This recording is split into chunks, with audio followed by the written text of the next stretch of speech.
சினிமாவில் அழகுக்கு பெயர் போன ஒரு நடிகை ஸ்ரீவித்யா. இவர் பிரபல நகைச்சுவை நடிகர் கிருஷ்ணமூர்த்தி மற்றும் கர்நாடக இசை பாடகி MS வசந்தகுமாரி ஆகியோரின் மகள்தான் ஸ்ரீவித்யா.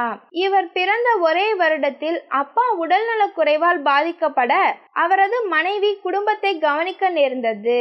பொருளாதார நெருக்கடி காரணமாக 14 வயதிலேயே திரைத்துறைக்குள் நுழைந்தவர் நடிகை ஸ்ரீவித்யா. தமிழில் திருவருட்செல்வன் என்ற படத்தின் மூலம் அறிமுகமானார். அனைவரையும் ஈர்க்கும் அழகு, அசத்திய நடிப்பு, அசத்தல் நடனம் என ஸ்ரீவித்யா பெரிய வளர்ச்சி கண்டார். கமலஹாசனுடன் ஏற்பட்ட காதலுக்கு ஸ்ரீவித்யா அம்மா சம்மதிக்காததால் இருவரும் பிரிந்தனர். பின் 1978ஆம் ஆண்டு மலையாள இயக்குனர் ஜார்ஜ் தாமஸ் என்பவரை திருமணம் செய்தவர் சில பிரச்சனைகளால் 1980இல் விவாகரத்து செய்தார்.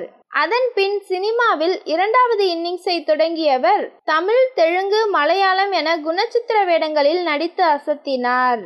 ஆனால் 2003ஆம் ஆண்டு உடல்நலக் குறைவால் பாதிக்கப்பட்டவர் புற்றுநோயால் அவதிப்பட்டு வந்தார்.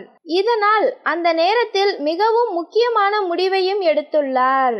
தான் சேர்த்த கோடிக்கணக்கான சொத்துக்களை இசை, நடன கல்லூரியில் படிக்கும் ஏழை எளிய மாணவர்களுக்கு உதவித்தொகையாக வழங்க முன்வந்தார்.